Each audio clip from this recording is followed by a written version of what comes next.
Welcome to Innovations in Education. I'm your host, David Adams, CEO of the Urban Assembly. And on this show, we bring guests every single episode who have made things work in public education.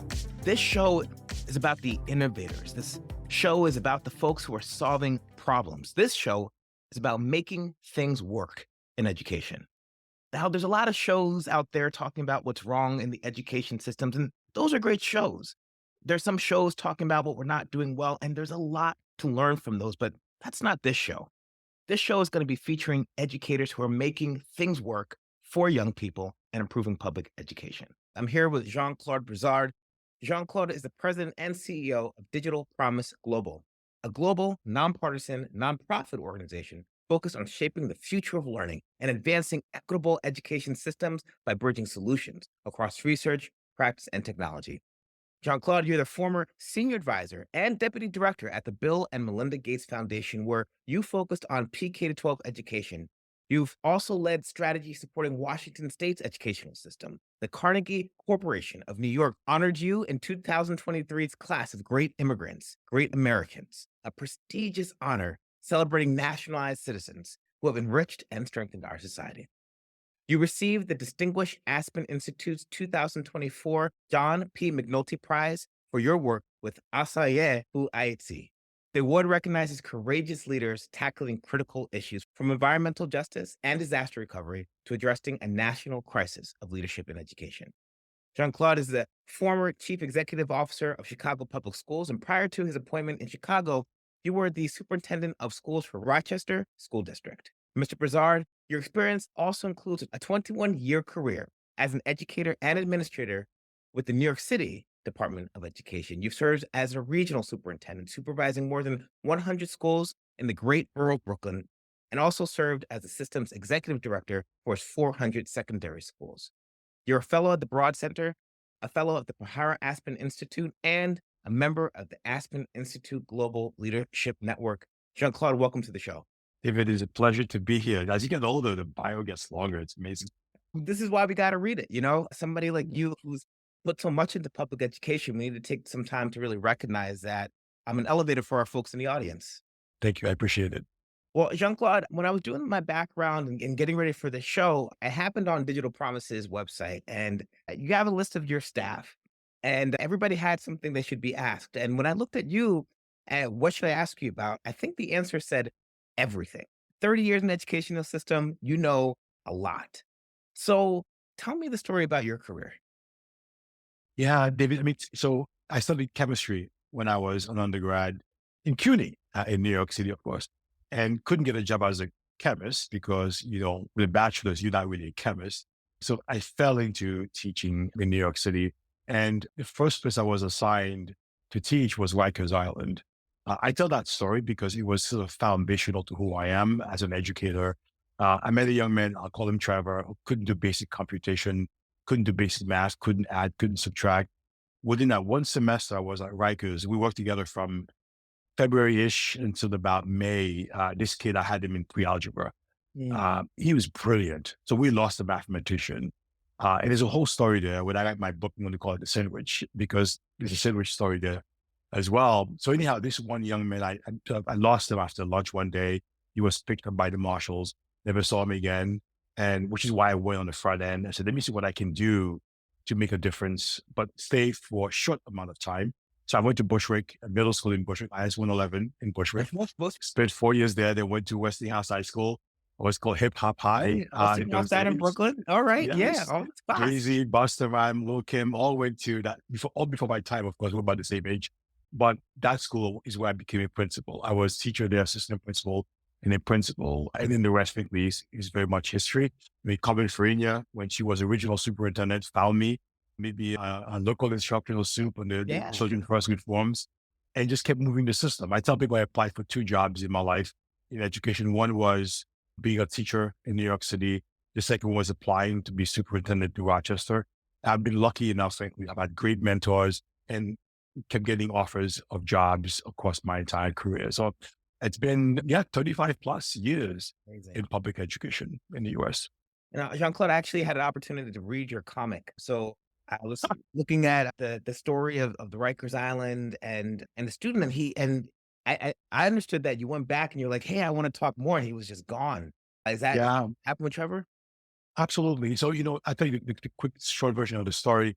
This young man basically was like my physical size.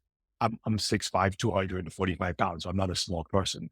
Big kid, and I love working with him in a in a place I did not love as a young. I was 21 years of age, did not want to be there. I looked just like those kids. And they ganged up It's on great. you the first day. Like, is that right? Yes, Yeah. yes. They try to scare me. And I grabbed the chair. I said, well, you guys are going to get me, but I'm going to get at least one of you. And they go, okay, he's not scared of us. It was a test Mm. to see if I was afraid of them or not. And then they began to work with me. But one young man, I worked with him. And I said to him toward the end of the semester, I said, you brought joy in my life in this place. I don't want to be here again. What can I get for you? He said, get me a sandwich. So I was making 20 grand a year as a teacher. Give me a $22 order. I went to Long Island City, bought the sandwich, came back, and I never saw him again because we all went to lunch separately. So during lunch, he was picked up, and I was angry for days because no one would tell me what happened. All I kept hearing was, "We tell you, do not get attached to these kids." David, I don't know how you teach young people without getting attached to them. And that was my formative experience as a teacher, and that has stayed with me throughout my entire career. Well, can I stick with this idea of the chemist to the teacher? I'm curious because actually I wrote a foreword to the book, Jean-Claude, talking about school climate, and I was really interested in how chemicals bond and why chemicals bond. And this was like, me, I do talk about SEL, and I was felt like some kids are like hydrogen, right? They just bond with anything. They'll bond with other hydrogen, hydrochloric acid, but what they bond with matters, right? Because it produces different kind of properties, right? So I'm curious about like, what do you see your chemist kind of undergrad kind of continue to inspire the way you think about teaching and learning 35 and more years in? I love the analogy, David. I've never heard it before, but I'm remembering now working with a guy named, Walter Cooper, the first black chemist at the University of Rochester, in Rochester, New York. And the way he described it was you have to give sometimes the electron enough energy to escape the pull, Yeah. the quantum pull from the nucleus, right? So when you Yeah. have young people who are in difficult situations, how do you provide enough energy to them and the electron to be able to escape the environment in which they live to have a better life? And to your point around bonding, I'm remembering another young person when I was an assistant principal, then principal at Westinghouse High School, who grew up in a very difficult home life in Brooklyn, right, on Utica Avenue, now has a PhD in physics. So he would leave the lunch period. He would come to my classroom with the latest version of Scientific American article and would debate and argue about quantum mechanics, superstring theory, etc. Now his degree is in quantum gravity and he's teaching. Right. But he bonded with me as a teacher, and we found the mutual sort of attraction was physics, and we talked physics. Right. I went to a quick reunion we had over the summer in Brooklyn, downtown Brooklyn. And we had, I don't know, about 20, 25 Westinghouse alum who came to us. One, well, not so young anymore, 40 something young man walked over to me and said, I want you to know something. I'm like, what? He goes, every decision, because you pulled me into your office once when you were principal and you weighed me out for something. He Mm. goes, every decision I've made in my life, every critical decision, I think about that moment, I think about you before I make a decision. David, this is why we become teachers, right? For those kinds of things. And sometimes we don't know the impact that we're having on young people until years down the road. And to have this now 40 something year old man comes over to you and say that to you, it warmed my heart to know I was able to have that kind of an impact as an educator. My father was an educator in Newark, and he told me this story one time that this was when Newark was a little rougher. He was just walking down, and somebody just started walking after him, and he was like walking faster, and somebody started walking, and the guy ran up to him, put his hand, and said, "Mr. Adams." My dad was like, "We're gonna rumble," and it was the student. He said, "Mr. Adams, Mr. Adams," and my dad turned around, and he was just like, "Oh man," and then they just had a opportunity to chop it up for a second. But to your point, it's like we have so many students, we have so many kind of interactions, but for these young people, that moment when he's in your office and you say, I know you can do better, or hey, Mr. Yes. Adams, that thing you told me, I got after that. I got to bed a little Yes. bit earlier. Those are the moments that really make Yes. it who we are as educators. Absolutely. Absolutely. So let's talk more about the moments in your life that you went a little bit through. I went through your bio. I mean, you've done everything that a person can do in terms of improving public education. But you had mentioned that like you only interviewed for 2 jobs. So I'm curious around like how each phase of your career has set you up for the next phase of your career. And what did you learn Yeah. from those spaces? David, it's such a great question. I'll tell you, whenever I'm asked by someone who's a mentee or someone who's asking for advice about a job, and I said, what is the next job? And how will this one help you get to that particular part of your career? I've been really lucky, and maybe I'm not a religious person, but I'll say blessed in the sense that I have had great mentors. When I was in New York and I was an assistant principal, I had a couple of folks in my district in those days called basis, Brooklyn and Staten Island high schools. The one person I remember very clearly, and I still talk to her, is Rose Albany Pinto. And Rose, made me a principal in New York City. And she gave me a crash course, even though I had a degree in school administration, gave me her and this woman named Liz Diabara, who died a couple of years ago, unfortunately, gave me an specifically crash course on how to be a principal. And Rose kept teaching me about things I need to do and be able to do. She would say to me, every single adult in this building has an association or union. Your job is to be the kids' union and their association. You do whatever you have to do to protect them and make sure they get an education. I also heard once she said to me, you're not running a social service agency, you're running a school. Get the best damn teachers you can have to make sure you do what needs to be done and to support your school. So I've never forgotten some of these things from Rose. Even getting Bob Sirkey. Robert Sirkey was my assistant principal when I was a teacher at Westinghouse. I became his principal as an assistant principal. To this day, I still call Dr. Bob about mathematics, about conceptual understanding of math versus procedural understanding of math. We talk about this all of the time. But I've been lucky. When I went to Broad, I was becoming a superintendent. This woman named Arlene Ackerman, who was the head of San Francisco, Washington, D.C., Philadelphia, again, died a few years ago of cancer. Arlene would say certain things to me I've never forgotten. For example, as I was walking into Rochester, New York, she would say to me, every city has one metric by which it measures success. What is it here? And don't tell me it's your reading scores, because your parents don't understand your reading scores. They go up, they go down, they go up, they go down. What do people care about? Scratch that itch and then fix the real challenges in the system to make sure that data point comes to fruition. So I would say they kept preparing me for different jobs. When I left, for example, as a regional superintendent in Brooklyn, I was offered 3 jobs in New York City. And I guess Joe Klein's, one of his other kinds of reorganizations, if you remember Children First, et cetera. I would call Arlene and say, Arlene, I had 3 offers. She would say, name them to me. And I would give her the name. She goes, I don't care what they are. You're going to be a superintendent. Which one sounds like a deputy or an associate superintendent? Because school boards understand that when you apply for a job outside New York City. Outside of New York. Yeah. So that kind of support and mentoring you cannot buy. And these folks prepare you for what's next. And let me say one last thing, David, that I think is really, really important, especially for young men or young people of color. We do very often have to work harder than the person next to us to be recognized for what we do. I've always believed in that. I've always believed in you try to knock the ball out of the park so that people see how hard you're working and the impact that you're having. This way, when something opens, something makes sense, they're going to call you. When Cumming became original superintendent back in 2003, was it? She sat down with every single principal in the region. And at one point she said to me, so tell me why you want to be an instructional superintendent. I said, Cumming, I'm not applying to be. She goes, yes, you are. Tell me why, because I want you to be one of my people. So that was not an ask. It was an offer, but she still wanted me to justify why I was ready for the next level. But nonetheless, people like that, frankly, have been tremendous for me in terms of my mentoring. Well, let's take a second on that, Jean-Claude, because there are some folks who may resent this notion of having to work harder, of having to be better.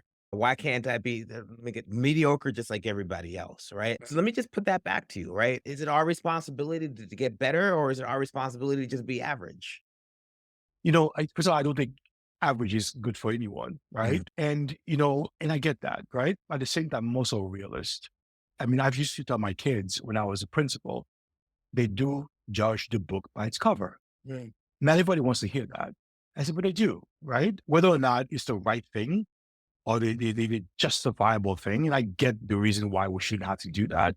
But at the same time, if we get inside the building, if we get inside the house, then we can open doors for other people to actually make it happen. That makes sense, right? It's why Hillary had to fight that much harder to allow for Kamala to be able to be who she is and not indexing on the fact that she's a woman of color running for president of the US of America. It does that. I always have to tell my kids, if you can't get in the front door, try the back door. If the back door is locked, try the window. By any means necessary, get inside. And the way you get inside is get maybe a post-secondary degree, some kind of credential that gives you access to economic security and mobility, and not forget where you come from and your job in opening doors for others, making that happen. Yes, sometimes we have to work harder to get inside the house, inside the office, so we can open doors for others. But if we don't do that frequently, then we keep staying on the outside and try to throw rocks in the windows, which frequently does not solve the problem for anyone.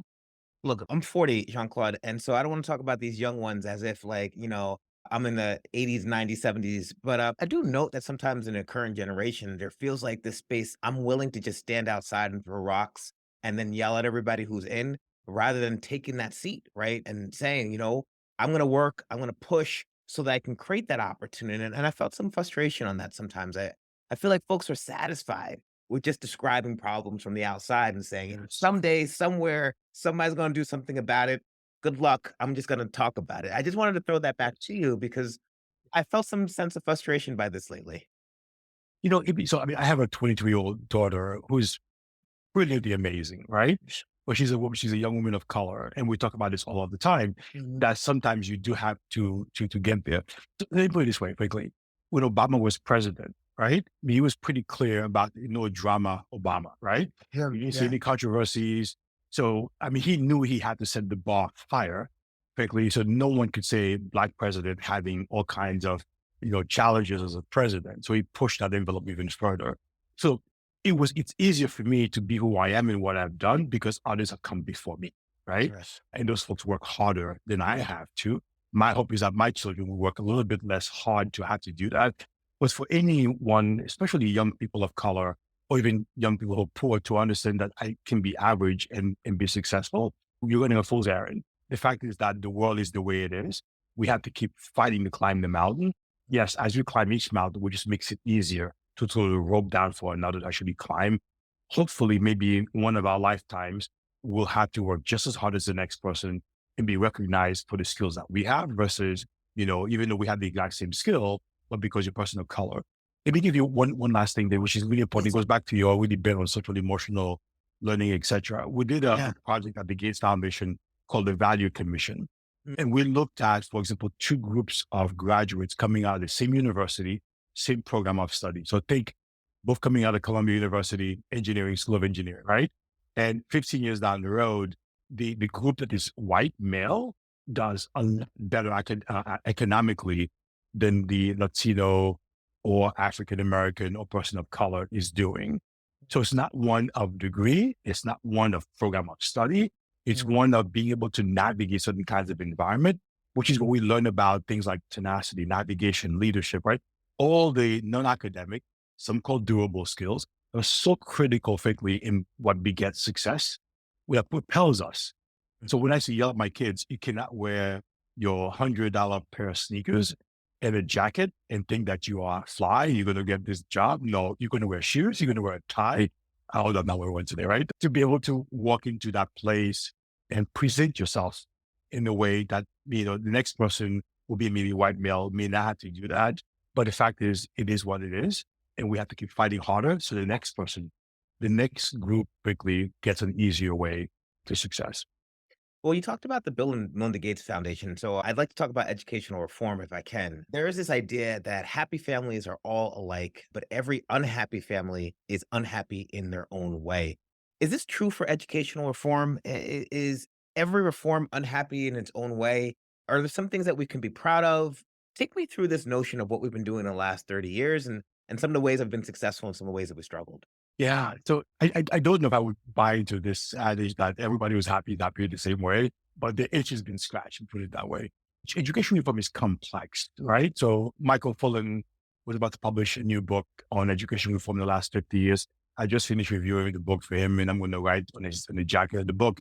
He calls it an abysmal failure over 50 years. because we have not solved the challenge. Knowing the challenge is baked in a broader societal challenge, frankly, right? There's also a more inside the black box challenge around education reform that I think the reformers have begun to discover in the last 10 years, that you can talk about structural reforms as much as you want, right? Policy reforms, etc. But what often really matters is what happens between teachers, students, parents, and instructional materials, right? So that is where the rubber meets the road. So I think there's been a lot of failure. There's been successes. So we just published a report from the Hoover Institution responding to a nation at risk 40 years later. And when you look at a lot of reforms that were pushed around teacher quality, we've got work to do there, even in paying people better, right? Curricular efforts, for example, we know now curriculum matters. The ideas around high quality instructional materials is important. We know there's a lot of issues around resource misallocation. I tell people, we look at Chicago as an example, the resource distribution is completely uneven.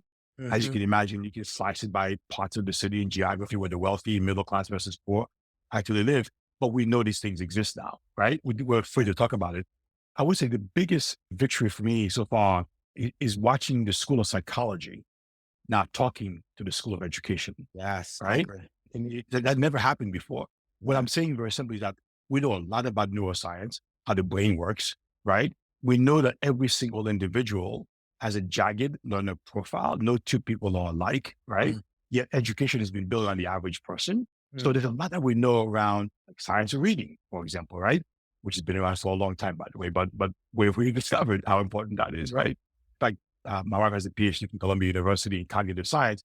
That was her dissertation demonstrating quickly how you can teach young people how to read nonfiction using the science of reading materials and methodologies.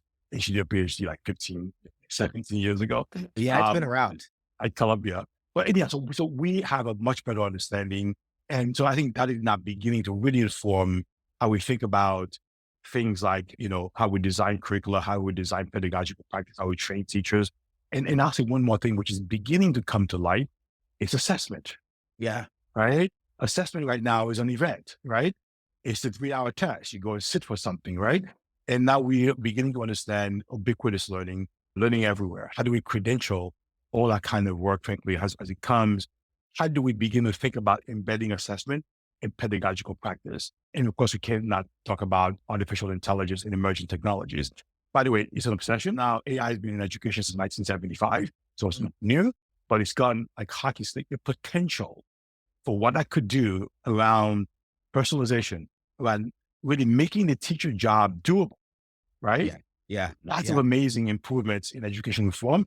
So if the structural is the last thing, what happens in schools, in classrooms is the primary, and we've begun to really understand that. But the one thing that dogs us, David, and that goes back to our greater societal challenge, is that the disparities in the balkanization we have in education, we still can measure achievement by zip codes. And that is a fact in the US. And it, I think, was designed that way. And to dismantle and undo that is proving to be so much more difficult, frankly, because again, embedded in our societal construct. So, I mean, I get this quote here: education reform is an abysmal failure. I just read this report that came out from the Consortium for Chicago. And I actually, I talk to Janice Jackson about this sometimes. Like, Chicago has done great work. It's one, like, if you were to say Chicago public schools, give me the first three things, what you think? Dysfunctional unions, right? People wouldn't say competing in graduation rates, outpacing near places in terms of pandemic recovery. So, like, help me understand from your perspective on this, Jean-Claude, because we got the abysmal failure. We have the segregation in Chicago that still is what it is, but people have made some gains. They got after some things here. Oh, no, Don't talk about it. David, I mean, there's been amazing work done in Chicago. I would argue sometimes New York City's led that. So we led with high school reform in New York City. Arnie Duncan can be visit with us, and Chicago was one step behind us, right? We could always put New York City first, Jean-Claude. You don't have to, Exactly. you know what I mean? Let's go. Yeah, so New York are throwing through, right? Yeah. But amazing work is being done in Chicago, right? When you look at, for example, work I took from Arnie and we put on steroids, leveraging work I learned from Joe Klein, leveraging the principle as a key lever in the system, right? That was something we did on the heels of Arnie Duncan's work in Chicago. And frankly, I think that was what propelled the instructional achievements and the academic achievement you saw across the city. A huge movement, frankly, because of that. High school graduation, right? Is another. I'm going to keep going back to this idea of the fastest improving system, which is what came out of a massive report on Stanford University a few years ago. And what at one point was called the worst system in the world, right? Massive shifts. What I found in Chicago was that there were tremendous teachers and tremendous principals, people who were brilliant in their work. What often was a challenge for educators in Chicago was the politics. It was emanating from City Hall, right? Which we have not. I don't know if you've been tracking. I watch. Oh no, David, you can't help but to track, right? Yeah. And I still have a lot of friends in the city of Chicago who are still sitting as school principals in the city, etc. But just to get a sense of what is beginning to happen, what is going to happen in the city gives a lot of us heartburn. The gains that was done with Renaissance 2010 under Arnie Duncan around schools, around redesigning schools. And I'm going to say it, even the infusion of charters into the system. One thing we worked really hard when I was in Chicago, David, was to reintegrate those folks because we were the authorizer, right? To look at this portfolio system of schools that would address the desires of parents. Let me go back to the piece I said earlier. Every city has one metric by which it measures success. If you ask the average Chicagoan, where'd you go to school? They don't name the university. They don't name the high school. They name the elementary school. Unlike New York, they'll name a high school, right? Because in Chicago, the neighborhood school reigns supreme, right? So when you think about what people care about is that. So Renaissance 2010, what we did around making sure we begin to look at this call for high quality schools across the city was in response to what we know the community cared about. But as you can see, frankly, in anything, shedding reputation is a very difficult thing to do. And frankly, many of us who love the city, I'm a New Yorker, I love Chicago as well, are watching what's to come. I think it's going to be a travesty, frankly, to education, and frankly, I would argue to the city itself. Well, it's one of those things where, like, you just talked about this notion of how politics catches up to the education space. And I actually want to talk a little bit about this notion of immigration. So, as I mentioned to you before, my mother's from Cap Haitien, and she married my dad. It's got to be like 40 years. They're doing a thing, Jean-Claude. And I'm taking credit, like, yeah, you're welcome. Immigration has been a touch point, a sore point right now in the public education space. And on the one side, you have folks who are like, why are we politicizing schools, right? But in fact, as you mentioned, schools have almost always been politicized in American society, right? The role of schools in creating national cohesion and sense of national identity, for better or for worse, has always been kind of upfront. So one of the things that I'm interested in is, from your perspective, on one hand, what is it interesting about the American system that you can see from the outside coming in, given that you have come into the American education system? And also, like, what is the role of politics in the American school system, right? What is the right role that we should be playing in deciding questions of, like, who we should be as a society? Yeah. I mean, whenever I hear people tell me I became a superintendent to do teaching and learning, I didn't come to deal with politics. I'm like, you don't understand what your job is. No. No. The job is to manage the politics so that the people can get the job done. I wish I could say politics didn't have a role or play in education. Unfortunately, the way we design the American education system, because in such a hyper-local system, politics always comes into play. And right now, we're seeing some of the negativity, some of the negative aspects of that, frankly, right? I mean, I can't left Chicago because of politics, not because of the work. I'm doing amazing work. When I'm watching superintendents who are quitting, who are leaving good, brilliant people, it's because of that. Because they're seeing the culture wars now coming in. They're being told what to teach and how to teach, right? And they're the experts in doing that kind of work. When a politician is deciding which books I'm going to burn, which one I'm going to keep, that gives people heartburn. When they're being threatened with prison, this is a whole new vitriol, frankly, in American education, which I think is really a detractor. Politics will always have a play, because you work for school boards who are elected, you work for mayors who are elected, you have to manage those politics. But that used to be a particular sort of part of the course. Yeah. But what's happening right now is really terrifying.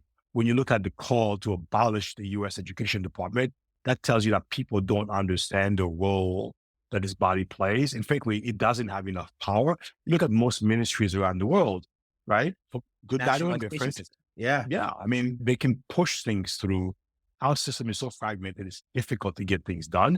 if you abolish this Department of Education, then you're going to have, I don't know, 14,000 victims. You're going to have 50 different states making decisions as to what things happen. You're going to get even more disparities, more balkanization in the system. So it worries me. It scares me as to what is happening, which is why some of us are moving beneath that and saying, what can we do to protect what happens in our schools and classrooms? And in some cases, frankly, we're watching people play building blocks or Tetris in curricula. I cannot talk about climate change if I'm in Florida. I cannot talk about this, right? At this part of the country, which I think is Or social really emotional tragic. learning. Exactly. It's become a lightning rod for some reason, right? It's a travesty because what you're doing, and you think about the way to teach young people. And by the way, I still go back to education is part of the problem as to why we are where we are.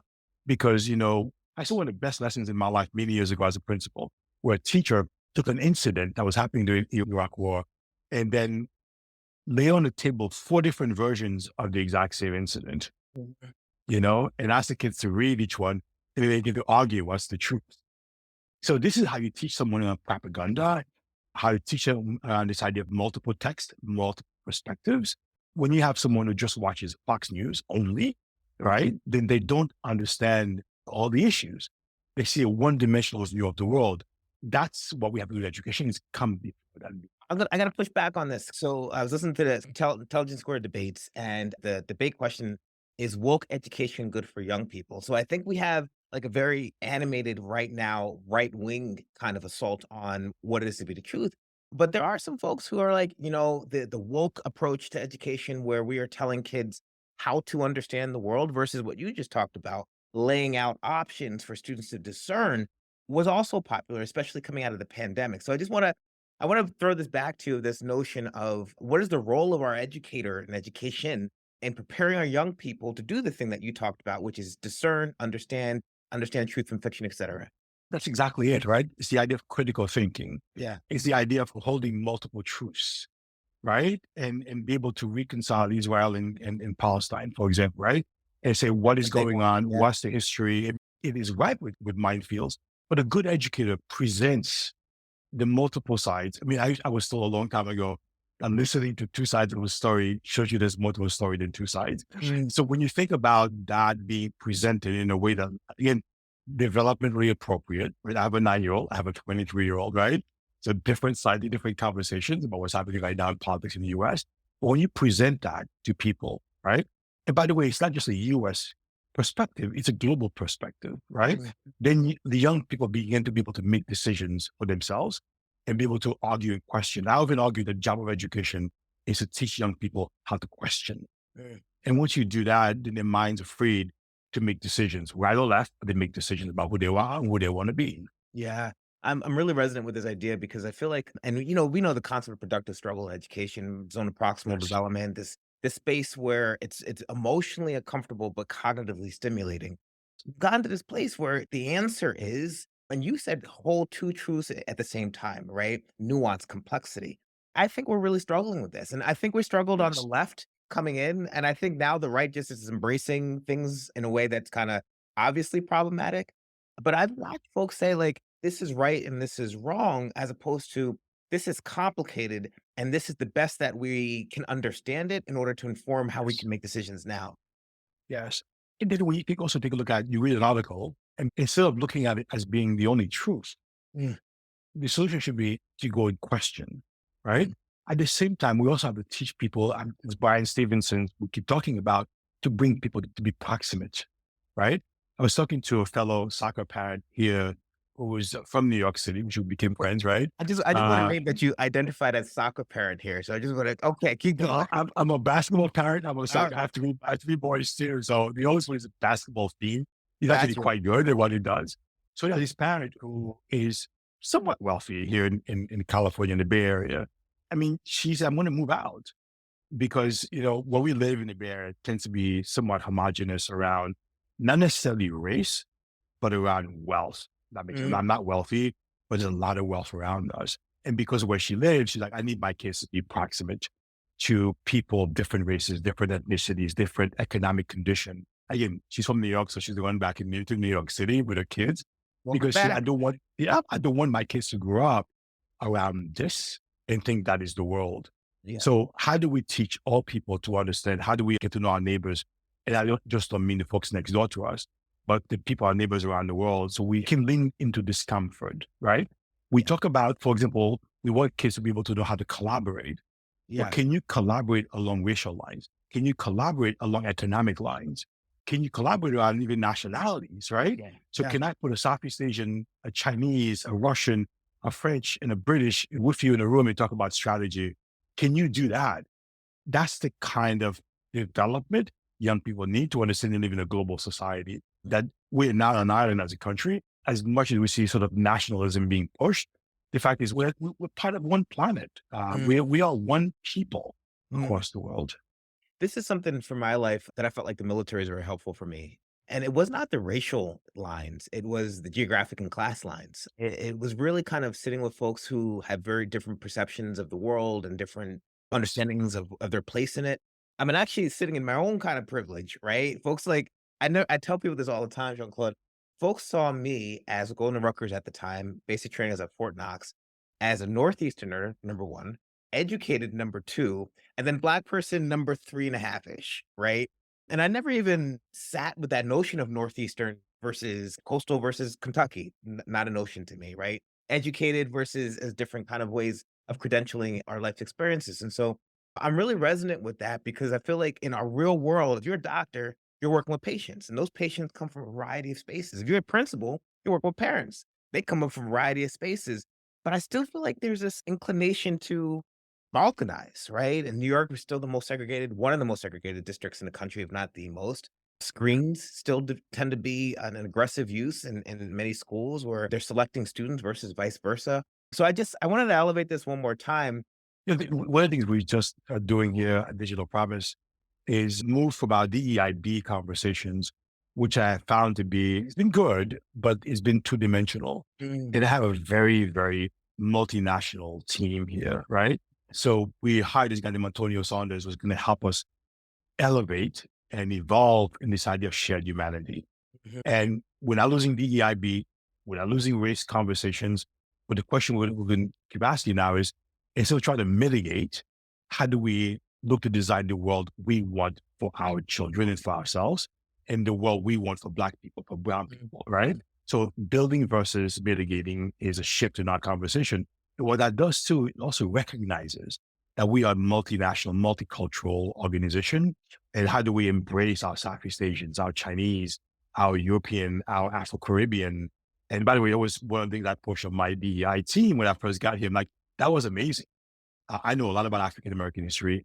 I learned even more in this conversation. But where is my Haitian roots showing up here? I'm Afro-Caribbean. I come from a very proud country with a proud history. I want to see that in the conversation too. And that opened a whole Pandora's box about colleagues from Guatemala, from Mexico, like, what about me? What about me? So this whole construct of shared humanity, we're finding to be one that really will be broaden the tent without putting vanilla or mhm. peanut butter across the world. Let's talk more about Digital Promise. What problem are you solving at Digital Promise? Yeah. So, I mean, it's a great question. So we tend to live in what we call the golden triangle, right? Which is, how do we bring research, technology, innovation, and practitioners in the same tent and begin to co-create? So in some ways, we try to do a little bit of leapfrogging, right? So in two different ways, you talked about building equitable systems. So we work with 300 districts in the US, 77 countries around the world, but 160 of those districts are called the League of Innovative Schools. It was created by Arnie Duncan back in 2011. So it's one of the most progressive school systems in the US. And by the way, they're not always the largest, which is interesting, right?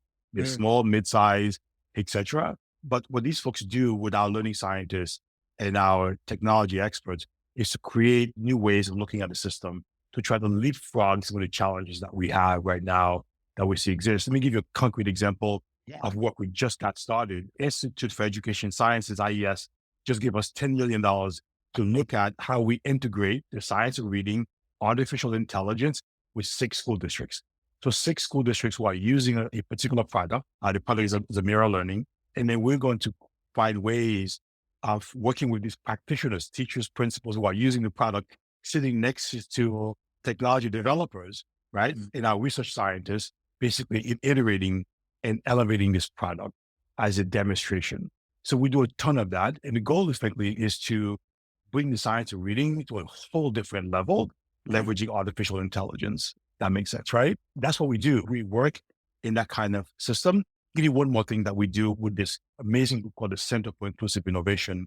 Right now, we're looking at chronic absenteeism. We're not experts in attendance, but we are experts in the process of leveraging and curating the right table with practitioners and technologists to find ways that could be bespoke at times to understand the needs of these communities to really reverse the trend that we see right now in chronic absenteeism. So we take on big challenges in education at Digital Partners. It sounds like you are all in on the technology solution. Now, tech is kind of mixed bag, but it sounds like this is part of your vision for what it means to improve public education. Am I right there? Absolutely. I mean, digital education is a big part of our effort. And by the way, we do a ton of work around mitigating some of the negative aspects of technology. For one example that we lean on quite heavily is digital equity. And thanks to Verizon, we're demonstrating in 600 schools how to close the digital learning gap. We put the word learning inside of that because it's not just about devices and broadband. It's about training teachers how to use technology in the classroom. So changing that, and we have partners, particularly New America and others who really work with us. You name it, ST, every big one of these folks, we work together, but we just hit 7 million kids we just served. But as a demonstration, and that demonstration is making its way to policy, looking at state policy, et cetera. But we do work on product certification in collaboration with others. So we're telling procurement and school districts and parents, don't buy this stuff unless it is certified along a number of different dimensions, research-based, does it protect your children's data, et cetera. So we do all of it in the sense of protecting as well as demonstrating, my favorite part, what's possible with technologies when it comes to teaching and learning. But we never forget the learning science because that is where the work really is. Earlier, you talked about this idea that AI would revolutionize. You talked about personalization. You talked about allowing teachers to do the things that they need to do, allowing them to be teachers is what I heard. And here I'm here talking about technology and the promise of technology and innovation, but grounded in learning science. Where do you see the role of AI in getting after some of these intractable problems in public education? So I'm bullish on AI, but at the same time, technology is not going to solve what is fundamentally a human problem, right? So if we keep balkanizing systems and not giving everyone access to powerful technologies, then we're going to recreate or create a new version of a digital gap, right? With artificial intelligence. That's a big thing that we worry about here. But we can talk about how AI can make a teacher's life easier around productivity, for example, lessons. I saw a demonstration with a group called Kidum on Wednesday where they showed you one guy's in New York City, former New York City school teacher. And said, if you have a fire drill and you had a 45 or 40-minute lesson, now you have a 25-minute lesson. And the system can quickly take your lesson and help you redesign it on the fly within like seconds, redesign it. Jean-Claude, I got 20-minute classroom. I got to push on this because I know a lot of folks who are like, no, if teachers are not writing their own lessons, if they're not developing the curricula, if they're not putting the 6 hours a night to put every single detail in, they're not going to understand the content. I want to put that argument to you. No, and honestly, that's not sustainable. And I'm going to come back to that in a second, right? I'm going to come back to you a different version of that story. But to have, you've designed a lesson, you've leveraged technology as a way to get content, information, design, et cetera. It is still the human ingenuity you can't forget about. I want to be clear about that, right? But to be able to redesign that in a few seconds is okay, now I have 20 minutes. How do I get the essential points with my classroom across this? What's the best way to redesign this? That kind of productivity is going to be there. And by the way, we also did a project for the Gates Foundation years ago on writing, ChatGPT, earlier version of GPT, right? Where machines, so Quill, a nonprofit tech company, build a system. Yeah, at BAL. Yep. Yeah. So you think about the idea of a machine iterating with a child, feeding the teacher information about the process. So the case conferencing can be focused as a teacher. If you ever taught ELA, I never taught English language arts, but if you give a kid an essay, a class of 34 essays, they give it back to you. You have to grade, give it back to them, give it back to you. You don't have time for that. But the machine is iterating with the child and you get the essential information to get a near final draft to work with them. That is power. You think about this idea of learner variability, that every single person has a jagged learner profile, that you have 34 kids in front of you, each one's unique and different, right? There's some commonalities, but very much unique. How does one person design a lesson for 34 individuals. Differentiation, Jean-Claude, differentiation. We talk about that, but we say to teachers, go ahead and differentiate, but they don't know how to. They don't have the tools or the mechanism, and they can't, frankly. I taught high school. I had 5 classes of 34, right? Yeah. Yeah. 170 kids. I don't know how you do that, right? Yes. But Yes. now with AI and technology, you can get there.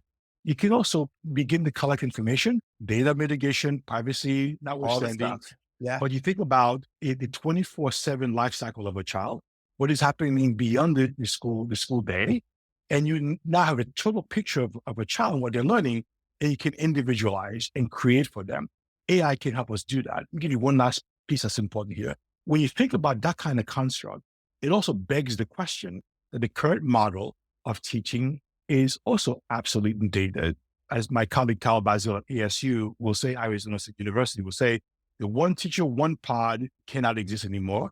So think of a team of adults, including parents, including even technology, supporting the individual needs of a child.